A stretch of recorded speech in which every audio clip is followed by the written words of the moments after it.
pour ceux qui, par exemple, regarderaient cette table ronde de façon indépendante sur YouTube, je vais vous représenter quand même, tout de même.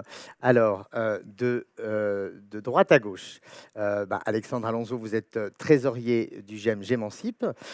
Jérôme Fédez, médiateur de Santé Père. Et ensuite, c'est Eric Winkel, président de l'AFTOC, l'Association française des personnes souffrant de troubles obsessionnels compulsifs. Et Mohamed Elchi, conseiller d'entraide Vivre, l'association au service de la personne en situation de handicap. Tous les handicaps. Nous, on n'a pas de lieu. Vous Oui. voyez, on ne s'est pas dit on va créer un lieu, une association. Là, c'était volontaire. Hein. Un énième lieu. C'était volontaire de ne pas avoir un lieu. On est non-lieu. Ouais. On a quitté les structures. On est acquitté. C'est pour ça qu'on est non-lieu. Vous voyez. Et on va vers les structures pour les changer de l'intérieur. On s'est dit ça ne sert à rien de créer encore, d'être entre des murs. On est hors les murs et on va vers là où il faut changer les représentations, changer, donner de nouvelles lunettes aux psychiatres que parfois je qualifie un peu de malvoyants ou de non-voyants par moment, parce que parfois ils ne voient pas les ressources là où elles sont, comme si leurs lunettes étaient mal ajustées, ou bien ils voient des troubles là où il y a de la richesse, de l'originalité. Vous voyez, c'est un peu décalé et parfois c'est biaisé là, comme perception. Mais c'est ça notre mission, c'est qu'on va vers les structures d'accompagnement et on leur dit, regardez ce que vous êtes. Vous êtes assis sur un tas de trésors, sur des gens avec une grande richesse, des gens avec de grands potentiels. Il faut juste être à leur chevet. Vous savez, la psychologie clinique, et là, monsieur Pascal Cacco est là, clinique, ça vient de cliné, qui veut dire le lit. La psychologie clinique, la psychiatrie clinique. Et être au lit, c'est être au chevet du patient. C'est être à sa disposition. Parfois, la psychiatrie, le psychiatre, il n'est pas au chevet, il est au-dessus. Nous, on veut qu'il soit, comme l'origine du terme clinique, au chevet, à disposition de la subjectivité de la personne concernée, quoi. Voilà, c'est ça le... voilà. Et on remet les pendules à l'heure, là où il faut les mettre. Voilà.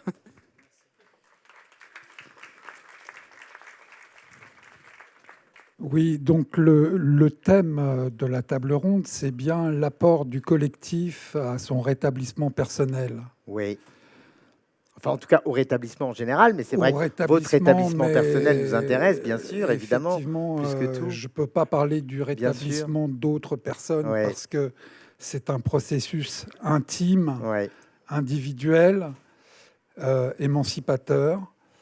Et moi, ce que j'ai pu observer de mon expérience, c'est que la différence psychique, elle isole, c'est-à-dire qu'elle elle atomise l'individu dans des symptômes. Il ne reconnaît plus son tableau de bord. Il n'a plus le contrôle de son appareil. Ça peut être très déstabilisant. Très déstabilisant. Et que donc, si on en reste à ce niveau individuel, eh bien, on est atomisé. On est seul et on ressent et on perçoit le monde d'une manière tellement originale que personne ne peut partager cette perception, sauf les pairs. Et moi, c'est au contact des pairs que j'ai entamé aussi ce processus de rétablissement. C'est en rencontrant des personnes qui avaient le même diagnostic que moi et qui semblaient vivre une vie satisfaisante, épanouissante, qui étaient bien dans leur pompe.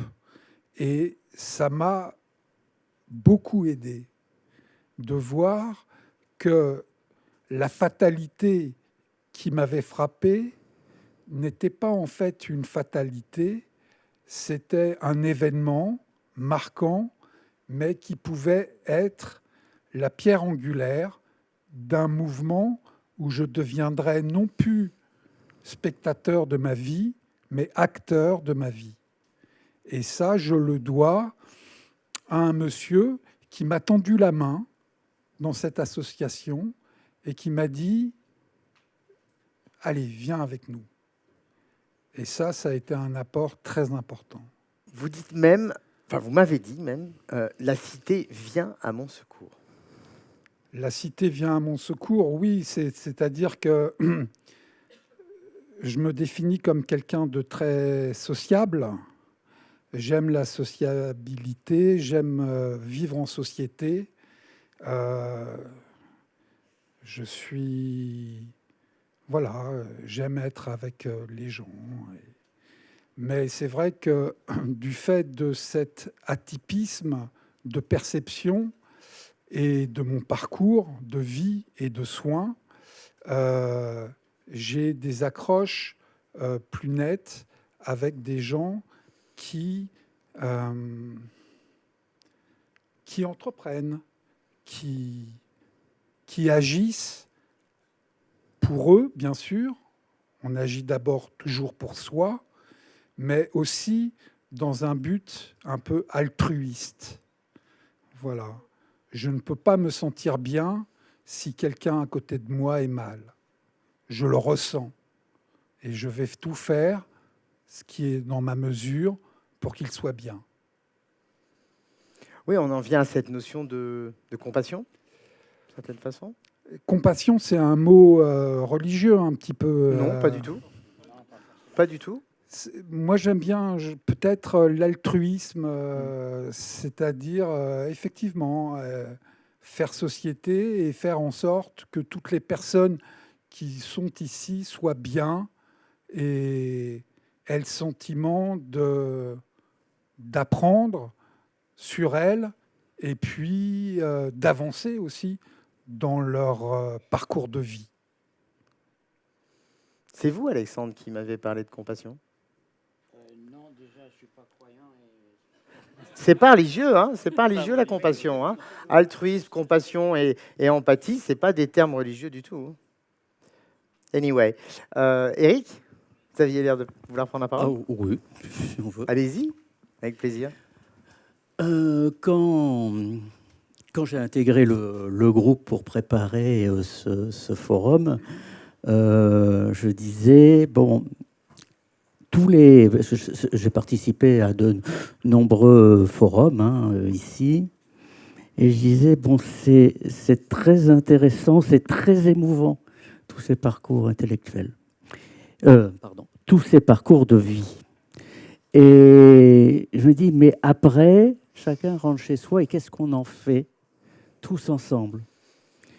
C'est pour ça qu'au départ, moi, je pensais axer de l'individuel au collectif, mais ça va très bien dans les deux sens pour moi. L'un ne peut pas aller sans l'autre. Alors effectivement, tout à l'heure, je parlais d'investissement, donc pour le collectif, pour les autres, que ça m'aidait, mais ça m'aide plus que je n'imagine en fait. Et donc ça m'aide à me rétablir, bien entendu.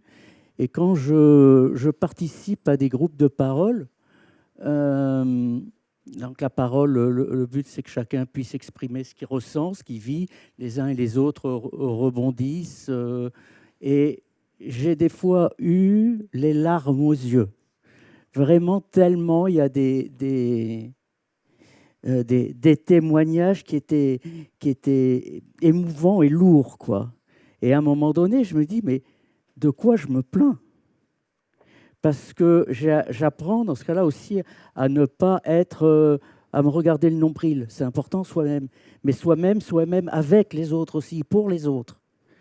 Et ça m'a permis quand même d'apprendre beaucoup aussi, plus de compassion, plus ça m'a aidé à plus écouter.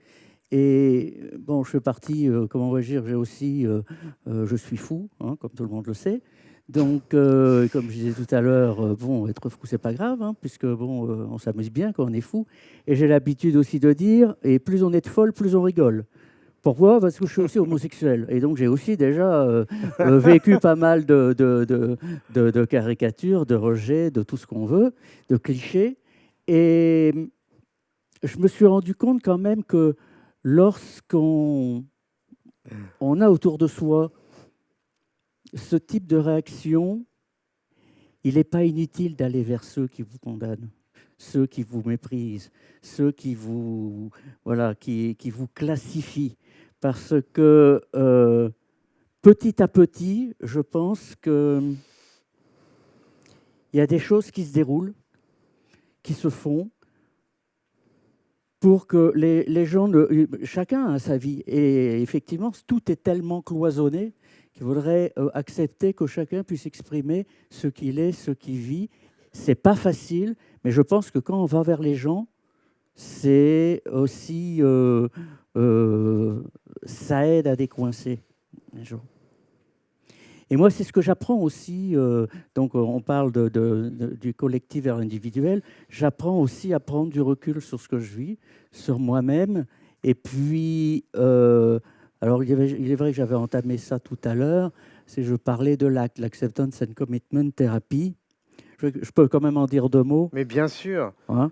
Bien sûr, d'autant qu'encore une fois, les tables rondes seront aussi regardées sur YouTube en replay de façon indépendante. Donc, Et bon, alors donc, en fait, ça fait partie de la 3e vague des TCC, thérapie comportementale et cognitive. Et comme je disais tout à l'heure, en prenant en compte l'individu dans son intégralité de façon holistique et avec toutes ses particularités et toutes ses riches particularités.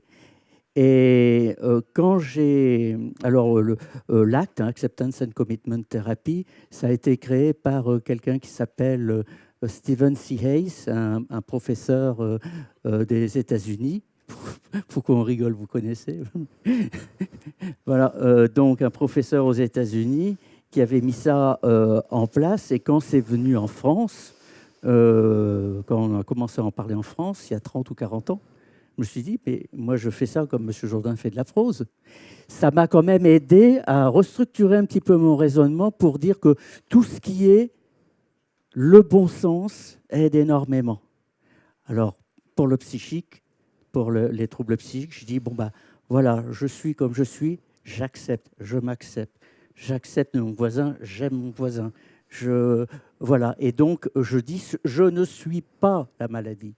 Je suis en diffusion avec ça, ce qui permet de prendre du recul.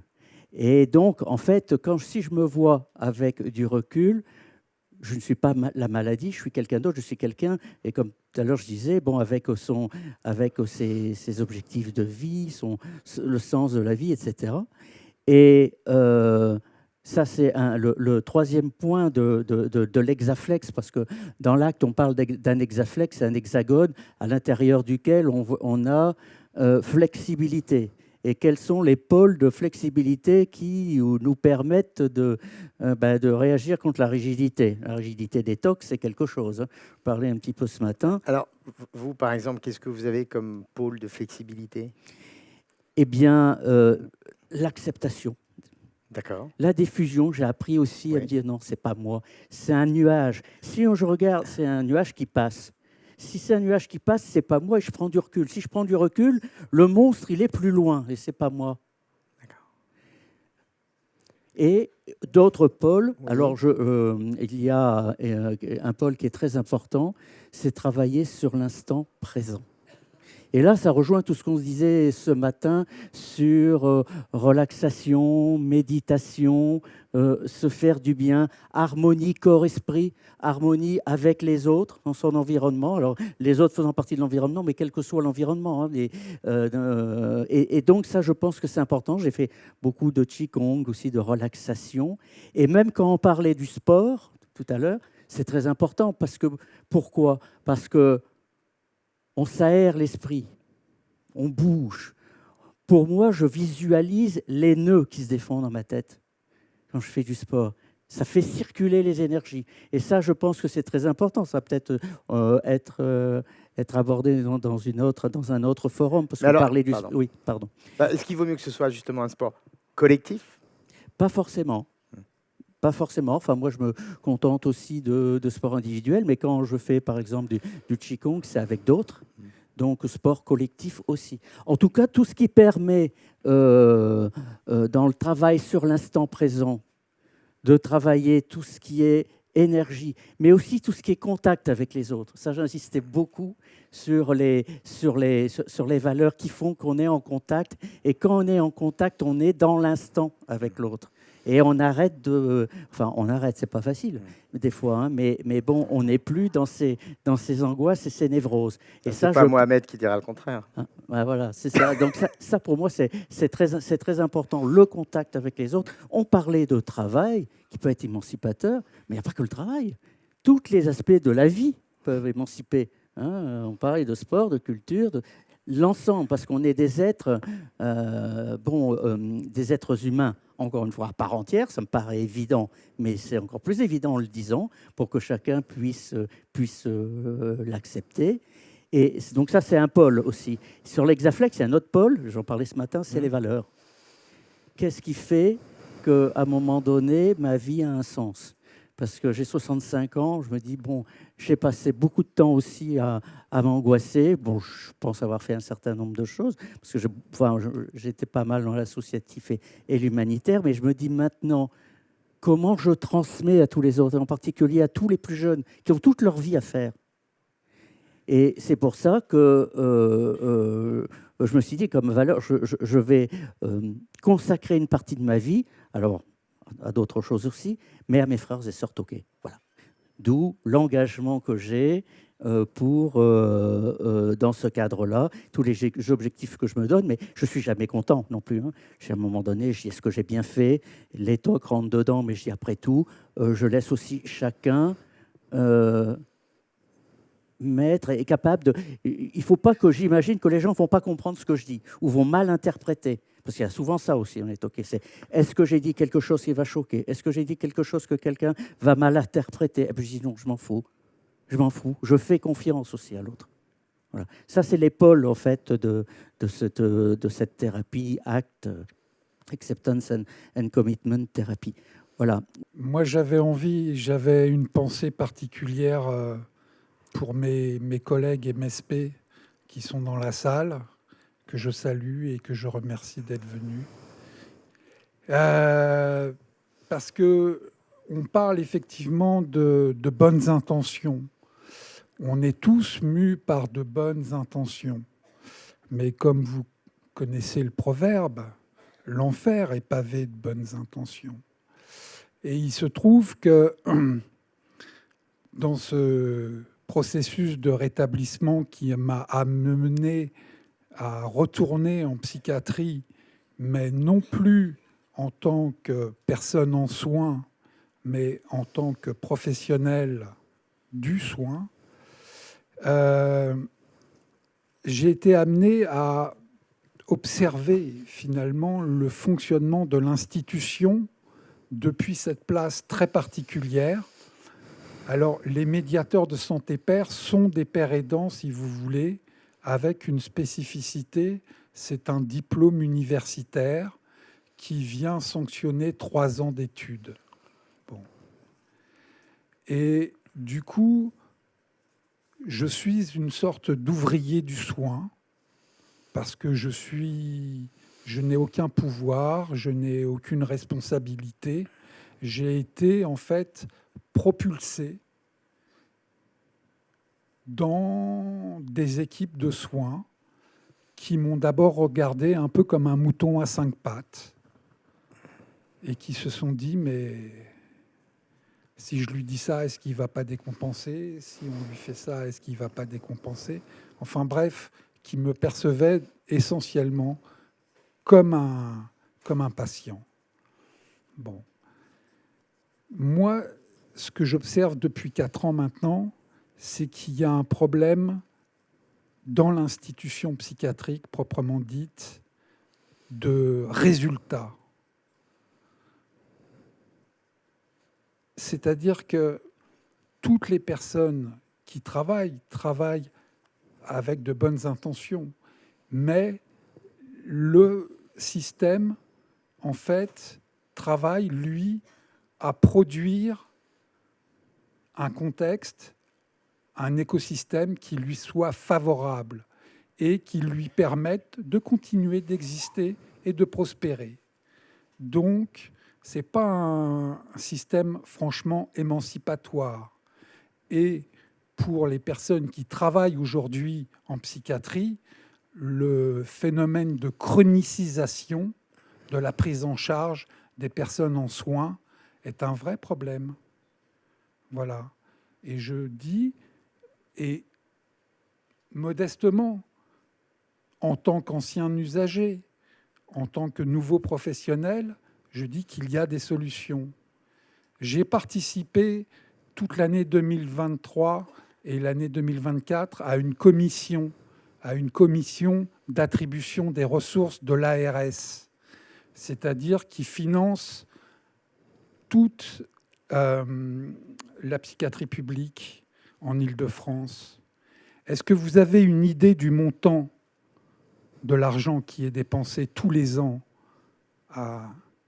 Bon, je ne vais pas faire un jeu d'enchères, mais c'est 1,7 milliard d'euros. 1,7 milliard d'euros. Ça fait rêver les gemmes, non? J'allais parler de ça. Mais, donc, il y a de l'argent. Il y a de l'argent, mais à quoi est-il utilisé? Où va-t-il cet argent? Voilà, c'est des questions que je pose qui dérangent parce que, effectivement, l'institution en tant que telle se sent un petit peu à son tour observée. Alors qu'elle a l'habitude d'observer les autres et de ne pas être observée, je lui retourne en fait une sorte d'observation. J'observe l'observateur et je lui dis, mais là, que se passe-t-il? Et là, que se passe-t-il? Et là, que se passe-t-il? Voilà. Et donc, je parlais rétablissement avec mon équipe et une équipe de psychologues qui se revendiquent de la psychothérapie institutionnelle. Et on m'a dit, mais le rétablissement,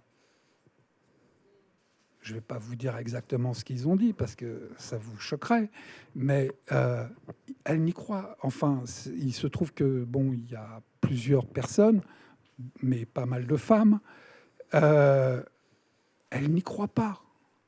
Elle voit dans le rétablissement un processus de normatif.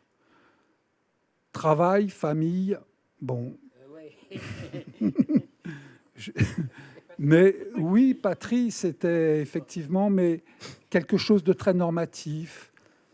Un logement, une maison, une compagne. Bon, c'est vrai, ça... C'est ce que j'ai suivi en tous les cas. Je suis depuis cette année logé, ce qui ne m'était pas arrivé depuis 10 ans. Ça change la vie. Je suis amoureux aussi, depuis 2022. Et ça change la vie. Bref, je vous raconte ma vie, mais pour dire que malgré tout, c'est vrai que ces repères sont importants pour pouvoir accéder à une forme de réalisation de soi, avec les autres, pour les autres, mais d'abord pour soi. D'abord être bien en soi et ensuite pouvoir aider, je ne crois pas, mais aider les autres à s'aider eux-mêmes. Ça peut se faire par petits pas aussi, Oui. d'une façon interactive et itérative. Hein. Tu sais, j'ai vu des gens qui étaient quasiment à la rue, quoi, avec qui je parlais, mais ils ont une façon de voir la vie qui n'est pas comme on en discutait, hein, celle de la pyramide de Maslow, où il faut satisfaire d'abord les besoins fondamentaux, puis besoin de sécurité aussi, etc. Même s'il y a un peu de ça quand même. Mais c'est pour ça que chacun a aussi tout le potentiel. C'est pas parce que quelqu'un est à la rue qu'il n'est pas philosophe, qu'il n'a pas aussi plein de choses dans la tête, qui peut aider les autres. Et là, je suis tout à fait d'accord avec tout ce qui est dit, mais surtout travailler en collectif. Je vais prendre un exemple. J'étais il y a 2 ans avec le sénateur Jomier, qui était responsable, à l'époque en tout cas, de la commission des affaires sociales. Puis je lui parlais, il dit, mais comment faire pour aller, pour rentrer dans l'école, pour travailler avec les jeunes sur la sensibilisation des stigmatisations. Mais il m'a dit, nous, c'est la commission des affaires sociales. L'éducation nationale, c'est un silo à part. Et donc, j'aimerais bien que, là, par exemple, je ne sais pas trop comment faire pour vraiment percer dans le milieu de l'éducation, mais je pense que tous, ensemble, toutes les structures d'usagers, toutes les personnes concernées devraient travailler ensemble, justement, sur des projets comme cela, et non pas qu'on reste chacun dans son coin. Moi, je suis très, très soucieux, effectivement, que tout le monde en a tous des richesses et on a tous, voilà, et que chacun puisse participer au bien de l'ensemble. Et on va parler argent, et tout de suite derrière, il y a ce qu'on appelle un politique. Et c'est lui qui donne l'argent, paraît-il. Un politique? Oui, oui, enfin, les ministres, le gouvernement, la région, Je tout croyais ça. qu'il y avait un politique qui allait prendre la parole. Et je Non, suis non, pas au non, courant. non, non, non. D'ailleurs, là, je crois qu'il y a quelques-uns qui ont sorti, là, tout de suite. Bon, alors nous, comme je vous l'ai dit, on en est à notre 3e tentative d'ARS. J'ai eu peur. Non, non. Et effectivement, où va l'argent? Ben, moi, j'aimerais bien qu'il aille dans notre caisse, quoi. Hein? Bon, alors, 3e tentative. Il paraît que notre Premier ministre a décrété la santé mentale comme grande cause nationale pour 2025, il paraît. Il parlait de ça, santé mentale. Ah, d'accord, oui. Ah, bah oui. Ah oui, oui, mais là, on s'est trompé de préposition, quoi. Alors, bon, nous, toujours est-il que c'est un parcours à haut risque qu'on fait. C'est même pas du combattant, c'est la lutte à mort, là. Ça, c'est la baïonnette dans la tranchée, là. Parce que je vous dis, personnellement, le dossier est très lourd. Il y a un tas de paperasserie à faire. On en est à notre 3e essai. Et là, on a écrit un courrier et on ne nous a pas répondu. On va la relancer. Et il faudra... Bon, je relance encore un cri d'alarme. La prochaine fois, messieurs de l'ARS, venez avec le carnet de chèques. Voilà. Et parce que je dirais pas que c'est gonflant, mais on n'est pas des pros de la compétition, on n'est pas des pros en comptabilité, mais on sait ce qu'on veut et on sait ce qu'on fait. Par contre, vous, de votre côté, ben, c'est juste une petite signature, quoi, c'est tout. Bon, je fais de l'humour, mais ça passe mieux, vous verrez. Voilà. Et ça passe aussi avec toutes les structures intermédiaires, hein. Et en particulier, bon, aussi les députés, les sénateurs. Il faut leur parler, il faut parler aux maires, il faut parler et il faut ne pas hésiter à penser aux fondations aussi. Non, ah oui, non, mais j'ai pas. Oui, vas-y. Non, vas-y.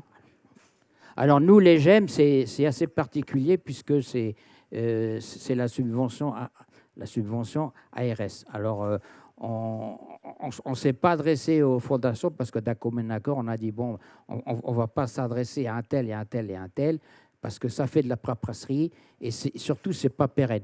Alors, la mairie donne 500, Emmaüs donne 100, il fait les fondations tutti quanti, le Vatican peut-être. Voilà. Je croyais qu'on ne parlait pas de religion. Non, mais c'est une institution politique, le Vatican. Le pape est un chef d'État aussi, il ne faut pas l'oublier. Je connais les classiques. Mais on n'a pas d'argent. Et en plus de ça, franchement, aller de droite à gauche, ça nous fait perdre du temps. Surtout, ce n'est pas pérenne. Parce qu'après, vous avez 500, ben après, vous en voulez encore, et ben refaites la paperasserie ou encore. Vous n'avez pas d'argent, et ben faites passer le chapeau, par exemple. Ici, je pourrais le faire aussi. Voilà. Alors ça, c'est... moi, personnellement, je suis très en colère. Je suis très en colère parce que je suis d'un naturel impulsif et assez violent quand même. Voilà. Pour qu'on comprenne bien, un GEM se finance comment, d'habitude? Nous, avec l'ARS, ça nous convient. On peut explorer des pistes, mais non, c'est trop de paperasserie, trop de perte de temps, trop de stress, trop d'attente, et après, rebelote paperasserie. Les autres GEM se financent aussi Oui, via c'est exclusivement ARS. Les- Bon, à moins qu'ils font appel à droite à gauche à des fondations, comme vous dites. Parce Voilà. que la Fondation Falleret, quand elle est gestionnaire, elle finance aussi éventuellement? D'accord. En tant que parrain ou Non. en tant que gestionnaire? L'UNAFAM aussi. D'accord. Voilà. Mais vous, Mais, vous préférez vous alors, exonérer d'une d'une fondation, d'une association comme celle-ci? déjà autonome. Mais pareil, paperasserie, et ça ne sera pas pérenne. Mais vous avez de la paperasserie à faire dans tous les cas. À chaque fois, non, mais... Que ce soit mais auprès de l'ARS déjà, ou auprès d'une fondation comme Falleret ou d'une association Oui. comme l'UNAFAM. Oui. Dans tous les cas, vous avez de la paperasserie à faire. Oui, C'est mais quand il y a on va un pas, projet. on a décidé de ne pas se disperser, quoi. Ah, Mais d'accord. Là, j'ai entendu dire qu'il y a un financement de la région, un budget participatif. On en a parlé entre nous. On a dit non, parce que c'est de la paperasserie. Voilà. Alors, Oui, bon, mais bon, là, C'est-à-dire que oui, pour, mais non, pour ça obtenir nous une fatigue. signature sur un chèque, il y a toujours un dossier à remplir. En fait. Voilà, oui. Mais c'est le troisième, là. Et franchement, moi, personnellement, c'est lassant. Voilà. Ouais, je comprends. mais par exemple, vos GEM, si je peux me permettre, ils sont quand même assez souvent soutenus par des parrains.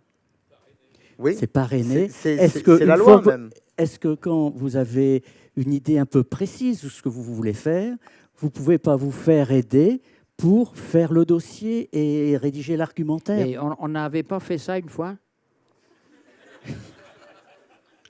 Hein? D'accord. Bon, alors nous, on veut être autonome. Fallait, on a un parrain parce que la loi nous l'impose. Mais on veut être autonome. Voilà. Alors, mais Entre non, mais, qui dit il faut dire, autonomie bon, dit indépendance financière. On peut peut-être pas avoir les deux. Peut-être que moi, en tant que trésorier, je cède à la facilité. On se dit, bon, il y a l'ARS, c'est 80 000 euros par an, on s'en sort. On s'en sort. Hein. Je trouve des locaux dans notre quartier entre 40 et 60 euros, entre 700 et 1200 euros. Voilà. En Vous plus, êtes dans le 17e, hein, il oui, faut préciser. en plus, ils sont tous à 100 mètres de chez moi. Le rêve. Le rêve, mais il faut... Quelle partie du 17e? Porte de Champéret. D'accord. Voilà. Et évidemment, mais là, il faut la subvention, quoi. Hein? Voilà. Nous, au conseil d'entraide, on ne coûte rien. Vous avez trouvé une solution, vous n'avez pas de lieu, vous? Voilà, on ne coûte rien, mais on compte. Ah, Ouais. Voilà. belle formule. Voilà. Belle formule, ça. Digne de Raymond DeVos. Euh, Et en si explicitant? tu veux. Et parce que justement, on n'a pas de lieu. On se dit que quand on ne va pas être dépendant de financement, c'est nous qui gérons nos propres missions, nos propres actions. Vous voyez, quand on a des appels à projets, on répond. Et on peut être rémunéré pour ça, vous voyez. Mais on n'attend pas de financement. En tout cas, pour l'instant, il n'y a pas de financement de l'ARS. On est totalement autonome. Voilà. Et j'aimerais rebondir sur un truc, parce qu'on parle du collectif et de l'autonomie. Et moi, les conseils d'entraide, ce que ça m'a amené un peu à opérer un renversement. Vous voyez, un renversement de la dépendance vers l'indépendance, de l'attente vers l'action. Je m'explique. Quand on est pris en charge, on est pris en charge. Vous voyez, on vous porte à bout de bras, tout ça. on s'occupe de vous. Et ça m'a maintenu un peu, et j'avoue, ok, j'ai bien aimé. Parfois, je dis que j'ai fait du tourisme médical, mais ça n'a pas permis de mettre à l'épreuve mes ressources, vous voyez, être trop coucouné dans les structures. Et ça, c'est parce que c'est lié aussi à ma personnalité. Je suis quelqu'un qui aime recevoir, qui aime attendre, vous voyez. C'est un peu ça. Mais ça développe pas l'autonomie. Et c'est pour ça que moi, j'ai opéré un renversement. Je suis passé de l'état de demande de soins, parce qu'on peut être longtemps en demande, on peut être toute sa vie en demande. Oser le risque de plus être en demande, mais être dans une démarche d'offre. De plus voir le verre à moitié vide, mais à moitié plein. Parce que si la moitié est vide, vous allez dire « Ah ben non, tu me remplis le verre, et la moitié vide, je veux plus ». Mais si la moitié est plein, tu peux dire « Tiens, tu peux boire. Je t'offre quelque chose. » Vous voyez. Et ça, c'est un changement de paradigme, de renversement. Dire que, à un moment donné, peut-être dire, pour mon cas, ça suffit. Suffisamment profiter, suffisamment tirer profit. Je sais, grâce au conseil d'entraide, que j'ai des ressources, parce que j'ai participé au concours d'éloquence Bégamant, j'ai réalisé un film avec mon collègue. Je suis intervenu en 2021 ici. Donc, il y a des risques à prendre, et c'est ce qu'on aime bien, cette formule avec Pascal, cette dignité du risque. Hein, c'est comme ça qu'on se forge, vous voyez, qu'on se forge une personnalité, ou bien qu'on a plus d'estime de soi aussi. Vous voyez, c'est en osant prendre le risque d'aller vers l'extérieur. Après, je dis, c'est pas facile, mais c'est ça qu'on fait avec le conseil d'entraide. On vous porte vers, on s'entraide pour aller vers l'extérieur et oser faire des choses. Et c'est pas grave si on n'arrive pas, le droit à l'erreur. C'est pas grave si notre troisième film a été un flop total. Il est parti, Daniel. C'est pas grave, on en fera d'autres. Il y aura d'autres réussites, il y aura d'autres aventures, il y aura d'autres. Et il faut toujours savoir tomber, se relever. Et c'est pas linéaire, le rétablissement. C'est pas linéaire. C'est pas je tombe, ça y est, je suis écroulé, je suis mort, ça y est, on m'enterre. Non. On peut tomber, trébucher, se relever. C'est aussi ça. C'est non linéaire. C'est pour ça que je dis que je suis non linéaire. Mais tu l'as dit, il y a un mot-clé. Et paranormal aussi. Tu l'as dit, il y a un mot-clé qui a déjà été évoqué, c'est oser. Voilà. Après, il faut oser. Hein. Bon. Doser. Mais doser, c'est oser. On essaye de revendiquer une certaine aussi autonomie, et c'est vrai que une autonomie. On dit on est des citoyens à part entière, donc il faut aussi à un moment donné aller vers. Et je sais que c'est pas toujours facile, mais par exemple, nous les locaux, on va voir les hôpitaux et ils nous prêtent des amphis. On va voir les mairies et ils nous prêtent gratuitement, ou bien les maisons des associations, et ils nous prêtent gratuitement des locaux. Des fois, ils nous comptent un petit quelque chose, mais on arrive quand même à s'en sortir. Mais alors, il est vrai qu'il faut aussi faire la démarche. Mais comme on est des gens aussi responsables, c'est pas facile, mais on est comme tout le monde. Hein. Les gens dits normaux, ils ont aussi toutes ces difficultés-là quand ils ont quelque chose. Donc je pense qu'il faut je sais que vous le faites, hein, mais se responsabiliser là-dessus, quoi. C'est pas, ça tombe pas comme ça, c'est vrai. Il faut frapper à la porte. Il faut frapper à la porte et dire j'existe, et dire j'ai un projet, et oser l'expliquer. Et si ça marche pas, ça marche pas, on recommence. Mais ça, c'est la vie de tous. Il faudra peut-être qu'on fasse, c'est une proposition, hein, que l'on fasse un espèce de congrès national cette fois, où vraiment on parlera financement. Hein. Franchement, Ça pourrait s'appeler Voilà. Show Me the Money. on va pas faire un sitting devant l'Assemblée nationale. Surtout, ils sont très occupés en ce moment, paraît-il. Mais moi, personnellement, je suis assez en colère. Hein, c'est pire que quand je travaillais et je m'engueulais avec les chefs. Voilà. Sauf que là, les chefs, ils sont pas là. Ils ont un petit peu peur.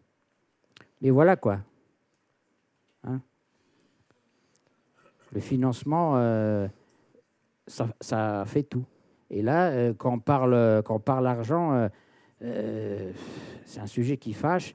Et le politique qu'il y a derrière, ben, il se cache. Voilà. Ça rime en plus. Je voulais pas qu'on termine sur quelque chose de trop technique, mais moi, mon dada, depuis que donc je suis en rétablissement, c'est en fait d'insister sur l'utilité sociale des personnes psychiquement différentes. C'est-à-dire que on ne parlerait pas du cinéma sans Marilyn Monroe, on ne parlerait pas de la peinture sans Vincent Van Gogh, on ne parlerait pas de la sculpture sans Camille Claudel. Bref, dans le domaine artistique, il y a comme ça beaucoup de précédents, et puis il y a Pop and Psy qui a un petit peu Qui les met mis en à avant. jour les figures de référence.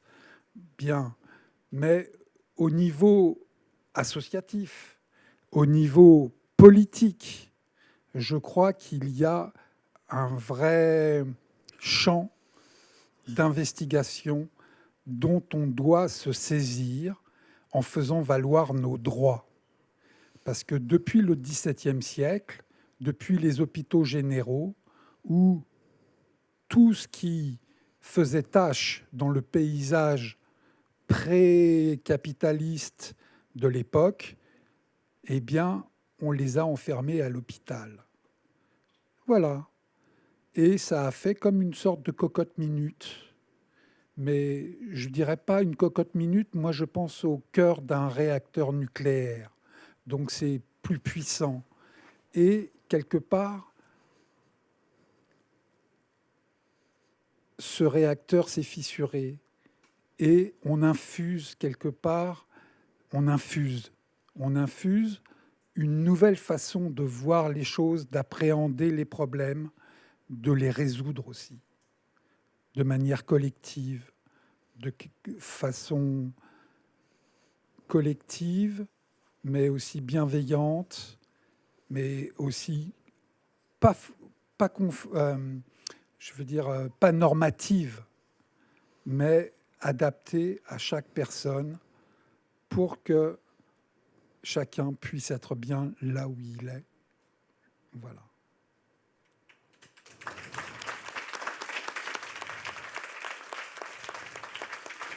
Je pense qu'il faut garder de toute façon l'espoir parce qu'il y a beaucoup de petites choses qui se font. Et je vais me répéter, on ne le fait peut-être pas suffisamment ensemble. Mais bon, je ne sais pas si vous, à l'époque, il y a 8 ans, on avait participé, on avait créé un collectif qui s'appelle la Mad Pride avec les associations pour revendiquer. Il y a des choses quand même qui ont été faites. Alors après, on n'a pas non plus tous les résultats qu'on souhaite, mais je pense que si pas à pas on fait quelque chose en l'espoir, en disant ça va s'améliorer, bon, il faut accepter les contraintes, mais on y va, quoi, vraiment, parce que si on reste...